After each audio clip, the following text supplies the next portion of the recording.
Ibu, para saudari dan saudara, dalam kehidupan kadangkala atau pada umumnya kebiasaan kita senantiasa berkaca atau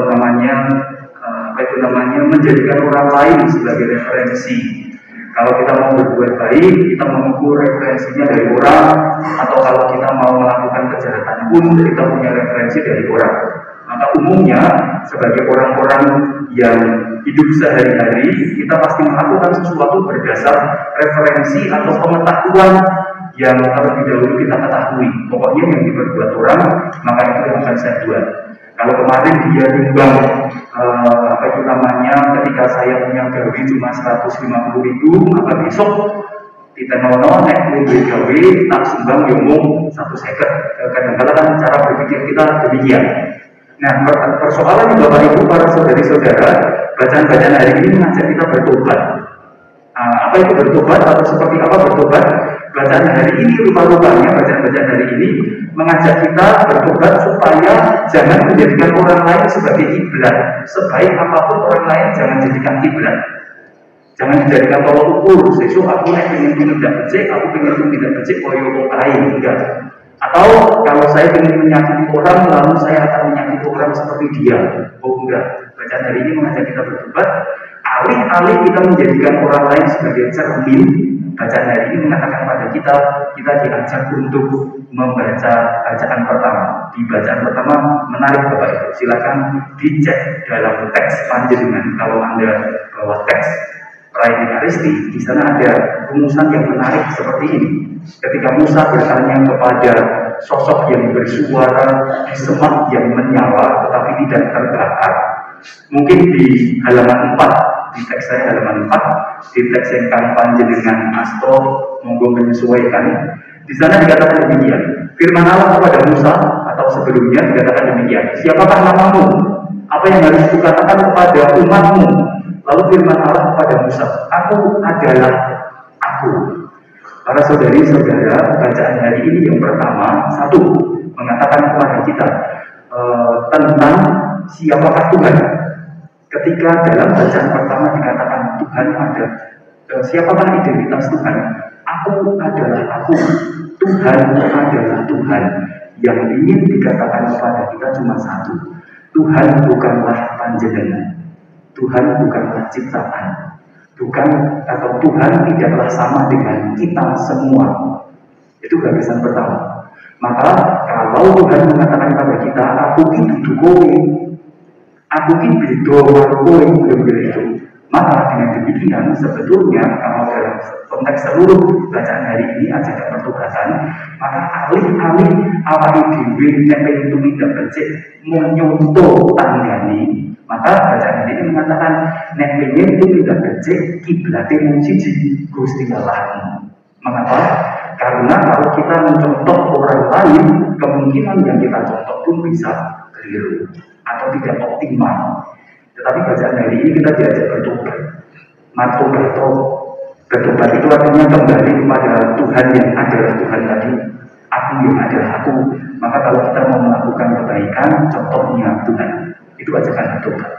Mari cermin kita, pocok kita yang untuk ngilu itu Tuhan, bukan orang. Aku ingin tidak becik koyo bapakku tetap ono cacate. Aku ingin apik koyo ibuku, ibuku tetap ono kurangi. Aku ingin tidak becik koyo pastor tua, pastor kurangi. Itu juga Bapak Ibu. Jadi jangan menjadikan orang sebagai kiblat untuk berbuat baik, tetapi Tuhan. Karena dia mengatakan aku tegese aku ki dudu kowe kabeh. Aku ki beda saka kamanusan. Maka padaku ada kesempurnaan. Maka kalau panjenengan mau nyumbanglah secara sempurna. Kalau mau menjadi baik, baiklah secara sempurna. Tidak hitungannya, ukurannya bapakku, ukurannya si bokku, enggak, ukurannya Tuhan. Itu bertobat. Mungkin kita akan mengatakan angel, siapa bilang kita suci ngajar sing gampang, Bapak Ibu. Nek kita suci ngajar gampang, wis saat dua modal, maka gampang. Maka kita suci memang sulit karena supaya kita berusaha. Itu pertama. Nah, dari sana Bapak Ibu, para saudara-saudara, lalu kita tahu ada 3 orang atau 3 kelompok orang yang sore hari ini disapa secara khusus oleh bacaan-bacaan kitab suci. Orang pertama siapa? Dalam bahasa Injil, monggo dipersani kemauan Bapak Ibu, ada identifikasi begini. Kelompok pertama adalah kelompok Galilea. Kelompok kedua, kelompok Yerusalem. Lalu berikutnya, kelompok yang ketiga adalah kelompok pengurus kebun. Nah, itu 3 orang yang pada sore hari ini disapa untuk melakukan pertobatan. Lalu kiblatnya itu Tuhan, kiblatnya Tuhan. Kalau mau bertobat kiblatnya Tuhan. Nah, sekarang kita dalami satu-satu. Siapa sih Galilea? Atau siapa sih orang-orang yang masuk kategori Galilea? Bapak Ibu bisa cek di tafsir atau dimanapun juga. Kalau kita membaca kitab suci, lalu tertulis identifikasi orang itu orang Galilea, maka fokusnya cuma pada satu jenis orang. Nah, jenis yang mana? Jenis orang yang sukses dalam ekonomi, tetapi sekaligus pelaku ketidakadilan. Itu yang pertama. Maka orang Galilea itu wong sugih ning ora adil, atau orang kaya yang mendapat kekayaannya dengan tindakan-tindakan ketidakadilan, atau orang kaya yang tidak mau berbagi, mudah-mudahan gitu. Jadi bukan serangan untuk orang kaya, bukan, tetapi orang yang punya, orang yang kaya, orang yang berharta, tetapi menutupi badani kanggo awake dhewe. Maka diajak untuk bercermin kepada Tuhan. Tuhan itu duwe bondo, kabehane diparingi marang titahe. Mudah-mudahan itu loh. Maka yang pertama, sapaan pertobatan, ajakan pertobatan disampaikan pada orang-orang yang masuk kelompok Galilea. Orang-orang yang punya, tetapi saben-saben di jalan itu loh, aku disumbang orang duwe. Setiap kali dimintai tolong, wah nanti waktu. Setiap kali dimintai sesuatu, lalu alasannya apa itu namanya orang UTE, nah itu orang Galilea. Maka bertobat. Apalagi kalau kita adalah orang katakanlah Galilea yang beragama. Kalau kita orang yang punya sesuatu dan kita beragama, maka jadikan Tuhan itu sebagai cermin. Tuhan memberikan semuanya. Maka kalau kita merasa diri kita orang-orang Galilea, duwe ning ora gelem apa itu namanya berbagi, maka bertobat. Kalau kita punya banyak waktu, ning digembel sidik wae apa itu namanya awal, maka bertobat. Tuhan memberikan waktu kepada kita seluruhnya. Bahkan orang Jawa mengatakan Gusti boten ate sari, gitu. Maka seluruhnya waktu diberikan. Tuhan tidak hanya memberikan sedikit. Dalam itu dikatakan bahkan kalau minta Roh Kudus pun diberikan. Jadi semua. Itu pertama. Mari kita mengidentifikasi yang mana gitu. Jadi yang pertama, sapaan bagi mereka yang merasa diri Galilea. Grup 1. Lalu grup kedua Bapak Ibu dalam bacaan hari ini adalah Yerusalem. Grup Yerusalem itu grup wong sing rumangsa awake wis paling suci. Nah itu. Aku kan wis saben dina misa iso. Saben jam 3 wis misa, wis sembahyang kerahiman ilahi. Jam 6, jam 12, jam 6 wis sembahyang mulai kating Allah. Saben dina wis rosario, aku mesti paling bener. Nek dikandani terus ngeyelan mergo sing ngandani wong ora tau nang gereja. Nah, itu Yerusalem. Maka sapaan kedua, ajakan pertobatan yang kedua adalah orang-orang kelas Yerusalem yang merasa nek wis bisa, nek wis sembahyang, lalu merasa tidak ada yang salah lagi dengan saya. Orang perlu mungkin nasihat-nasihat orang lain lagi, apalagi nasihat dari orang yang uripe dereng tumoto. Orang yang hanya bisa menasihati lalu hidupnya belum tumoto serasa dirumokin, wong awake dhewe sing sregep sembahyang. Itu tipikal Yerusalem. Itu sapaan yang kedua. Maka ajakan pertobatan yang diserukan Tuhan Yesus pada sore hari ini menyapa kita juga yang merasa nek wis bisa, nek wis sembahyang, nek wis ziarah orang pisan sedina sangang Bu Maria, terus rumangsa wis paling suci. Nah ini tegurannya Bapak Ibu, musik senajan wis ziarah sedina ping 9 misah indulgensi sedina ping 10 saya ketok nih salahe gede gitu loh Pak. Satu dino ngaku dosa berarti malah dosane gede Bapak Ibu. Ya kan karena setiap hari berdosa ngaku dosa mereka seperti itu. Maka sasaran yang kedua, mari bertobat orang-orang yang merasa nek wis misah nek wis melakukan olah apa sudah melakukan rosario sepanjang hari lalu merasa paling benar tidak mau menerima teguran. Nah itu ya bisa orang yang paling agama gitu ya. Itu yang kedua. Lalu yang ketiga, Bapak Ibu para saudari-saudara, sapaan ajakan pertobatan yang disampaikan oleh Tuhan Yesus dalam bacaan Injil hari ini adalah kepada mereka yang merasa diri atau ditempatkan pada posisi pengurus, administrator atau pemimpin atau apapun. Maka ini sapaan kepada kita semua yang merasa dua anak buah. Bacaan ini mengatakan apa? Anak buah, yang namanya pemimpin, yang namanya pengurus, yang namanya administrator itu jangan sekedar dahu. Kadang-kadang kalau kita pemimpin itu kan isinya mau dahu untuk Bapak Ibu, wis kan tidak ngerti beres. Sebagai bapak misalnya, mungkin bukan bapak yang ada di sini, bapak paroki lain. Merasa bapak itu nek wis menenggai putra yang dipertolongi terus kabeh beres teman-teman begitu Bapak Ibu. Nah bacaan hari ini mengajak kita bertobat. Mengapa? Karena pengurus kebun anggur tadi ternyata tidak hanya sekedar nunggu arani Allah, tetapi tadi dikatakan mergora Allah terus tanahnya dicampuri lalu diberi pupuk. Artinya apa? Kita yang diberi anak buah banyak. Jangan kemudian merasa membawa juga anak buah, apalagi ini soalnya Pilatus Bapak Ibu. Anda masih jalan salib setiap hari Jumat? Masih ya? Apa yang dilakukan Pilatus? Cuci mata, cuci tangan.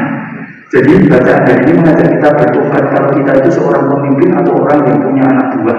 Bapak yang punya banyak anak atau siapapun juga. Lalu nek dua anak buah dahulu beres saat hari bacaan hari ini. Mari kita belajar bertobat, moco karo Gusti Allah. Gusti tahdir kabeh becik, tetapi Tuhan tidak berhenti berkarya. Tetapi memastikan ciptaannya selalu menjadi baik.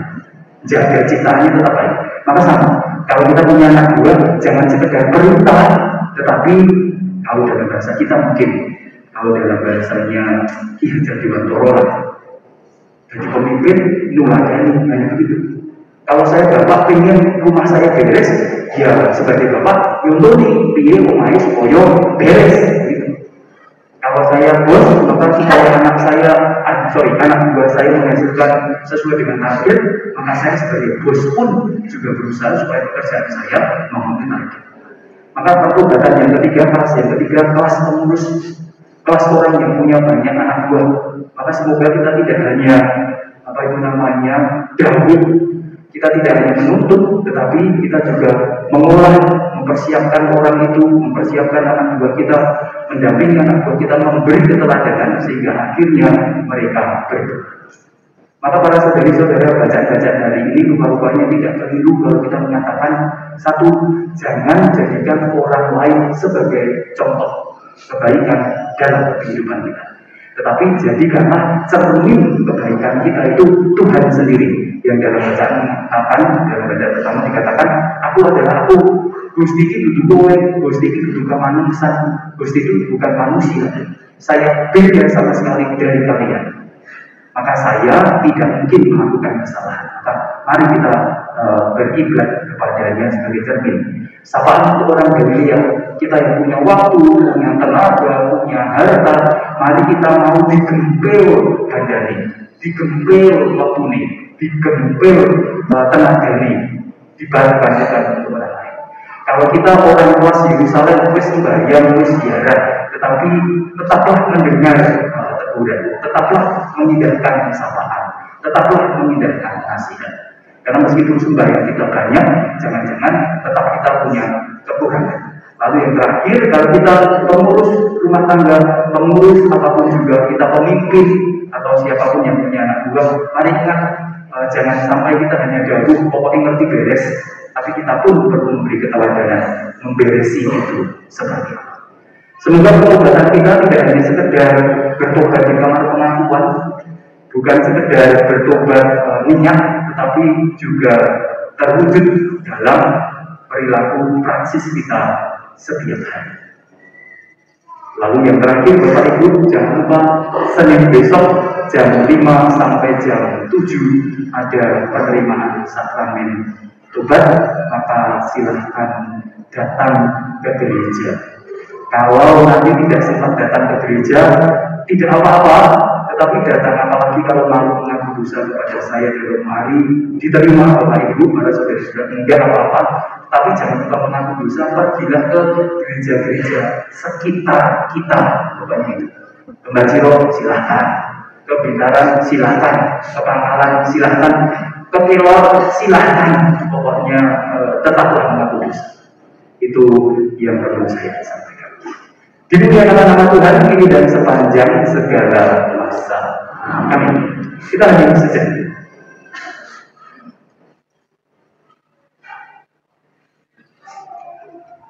Para saudari dan saudara, pada kesempatan sore hari ini bacaan-bacaan kitab suci mengingatkan kita kembali perlunya kita mengenal Tuhan sebagai Tuhan. Sebagaimana diperkenalkan dalam kitab Kejadian, aku adalah aku bukanlah manusia, aku bukanlah ciptaan. Jika ciptaan berdosa, bisa korup, bisa rusak, aku adalah Tuhan. Tak bisa korup, tak bisa rusak. Cintaku, kasihku kepada ciptaanku sepenuhnya, seterusnya, dan tanpa batas. Maka hari ini bacaan-bacaan kitab suci mengajak kita untuk bertobat. Kita yang mungkin punya banyak harta, banyak waktu, banyak tenaga, mari kita bertobat, belajar dari Tuhan. Jika kita punya banyak waktu, banyak harta, banyak tenaga, maka harusnya ada banyak waktu pula, banyak harta pula, banyak tenaga pula yang bisa kita donasikan. Kalau kita adalah orang-orang yang katakan di Yerusalem, orang-orang yang sudah banyak berdoa, sudah banyak beribadah, tetapi marilah tetap ada hati. Kadang-kala yang kita lakukan tetap ada salah-salahnya. Mari tetap kita mendengar nasihat, mau membuka telinga dan hati untuk mendengar teguran. Kalau kita adalah bapak, pemimpin, ketua, pengusaha, pengurus atau apapun, mari kita bertobat. Kita belajar dari Tuhan, tidak hanya sekedar jauh lalu tunggu semuanya beres. Tetapi sebagaimana Tuhan setelah mencipta, tetap merawat ciptaannya, memastikan ciptaannya berbuah. Semoga kita pun demikian. Sebagai pemimpin tidak hanya duduk tenang, sebagai pengelola tidak hanya duduk menunggu keuntungan, tetapi mau merawat, mau melestarikan, menjaga hingga akhirnya berbuah. Maka mari para saudari-saudara, kita bangkit berdiri, kita berbarui iman. Aku percaya akan Allah, Bapa yang Maha Kuasa, Pencipta dari kitab Keluaran. Di tanah Midian, Musa biasa mengembalakan kambing kurban milik Yitro, mertuanya, yang adalah imam di Midian. Sekali peristiwa, Musa mengirim kawanannya ke seberang padang gurun dan tiba di gunung Allah, yakni Gunung Horeb. Lalu malaikat Tuhan menampakkan diri kepadanya dalam nyala api yang keluar dari semak duri. Musa melihat-lihat dan tampaklah semak duri itu menyala, tetapi tidak dimakan api. Musa berkata, baiklah aku menyimpang ke sana dan menyelidiki penglihatan yang hebat itu. Mengapa semak duri itu tidak terbakar? Ketika Tuhan melihat bahwa Musa menyimpang untuk memeriksa kejadian itu, maka berserulah Tuhan dari tengah-tengah semak duri itu kepadanya, Musa, Musa. Musa menjawab, ya Allah. Lalu Tuhan berfirman, janganlah mendekat. Tanggalkanlah pasut dari kakimu sebab tempat engkau berdiri itu adalah tanah kudus. Tuhan berfirman lagi, Aku adalah Allah ayahmu, Allah Abraham, Allah Ishak, dan Allah Yakub. Musa menutupi mukanya sebab ia takut memandang Allah. Lalu Tuhan berfirman, Aku telah memperhatikan dengan sungguh kesengsaraan umatku di tanah Mesir, dan aku telah mendengar seruan mereka meminta dibebaskan dari penindas-penindas mereka. Ya, aku mengetahui penderitaan mereka. Sebab itu, aku telah turun untuk melepaskan mereka dari tangan orang Mesir. Ketika Allah mengutus Musa untuk membawa umat Israel keluar dari Mesir, Musa berkata kepada Allah, Tetapi apabila aku menemui orang Israel dan berkata kepada mereka, Allah nenek moyangku telah mengutus aku kepadamu, dan mereka bertanya kepadaku, siapakah namanya? Maka apa yang harus kukatakan kepada mereka? Firman Allah kepada Musa, Aku adalah Sang Aku. Lalu Allah melanjutkan, Katakanlah kepada orang Israel itu, Sang Aku telah mengutus aku kepadamu. Firman Allah pula kepada Musa, Katakanlah ini kepada orang Israel, Tuhan Allah nenek moyangmu, Allah Abraham, Allah Ishak, dan Allah Yakub telah mengutus aku kepadamu. Itulah namaku untuk selama-lamanya, dan demikianlah aku harus disebut turun-temurun. Demikianlah sabda.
Bacaan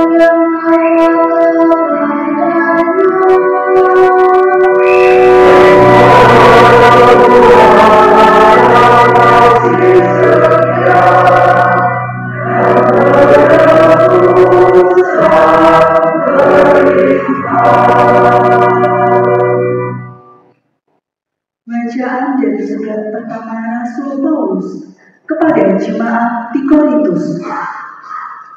Saudara-saudara, aku mau supaya kamu mengetahui bahwa nenek moyang kita semua berada di bawah perlindungan Allah, dan bahwa mereka semua telah melintasi laut.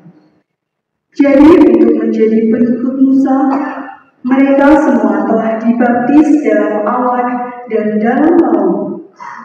Mereka semua makan makanan rohani yang sama dan minum minuman rohani yang sama, sebab mereka minum dari batu karang rohani yang mengikuti mereka, dan batu karang itu ialah Kristus.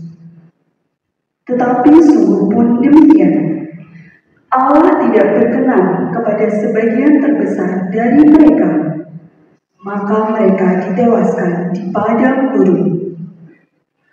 Semua itu telah terjadi sebagai contoh bagi kita, maksudnya untuk memperingatkan kita, supaya kita jangan menginginkan hal-hal yang jahat, seperti yang telah mereka perbuat.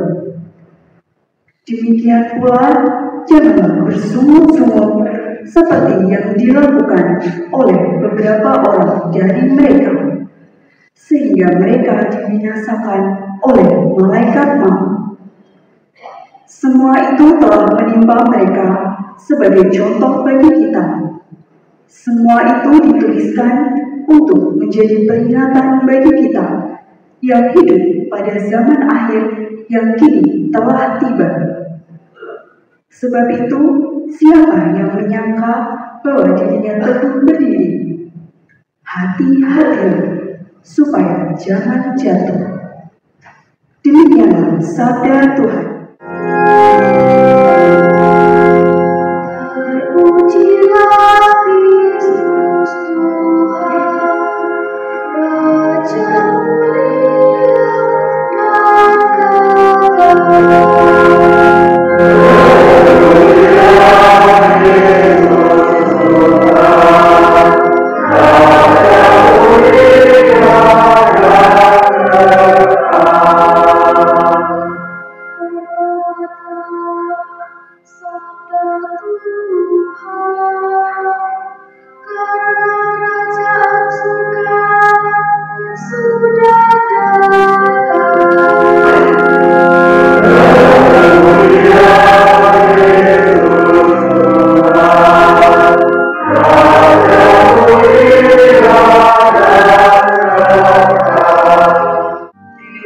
Yesus Kristus menurut Lukas.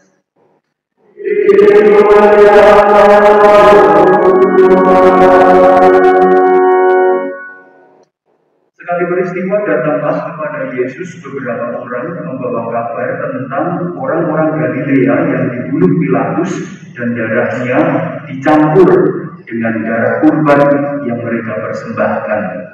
Yesus berkata kepada mereka, "Sangkamu orang-orang Galilea ini lebih besar dosanya daripada dosa semua orang Galilea yang lain, karena mereka mengalami nasib demikian? Kataku kepadamu, tidak. Tetapi jika kamu tidak bertobat, kamu semua akan binasa dengan cara demikian. Atau sangkamu ke-18 orang yang mati ditimpa menara dekat Siloam lebih besar kesalahannya daripada semua orang lain yang diam di Yerusalem? Kataku kepadamu, tidak. Tetapi jika kamu tidak bertobat, kamu semua akan binasa dengan cara demikian." Lalu Yesus menyampaikan perumpamaan ini.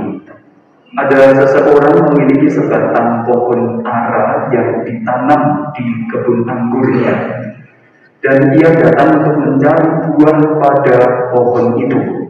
tetapi ia tidak menemukannya. Lalu ia berkata kepada pengurus kebun anggur itu, "Lihatlah, sudah 3 tahun aku datang mencari buah pada pohon ara ini, tetapi tidak pernah aku menemukannya. Maka tebanglah pohon ini, untuk apa dia hidup di tanah ini dengan percuma?" Pengurus kebun itu menjawab, "Tuan, biarkanlah dia tumbuh selama 1 tahun ini lagi. Aku akan mencampur tanah sekelilingnya. Aku akan memberi pupuk kepadanya. Mungkin tahun depan ia berbuah, tetapi jika tidak, tebanglah." Demikianlah sabda Tuhan.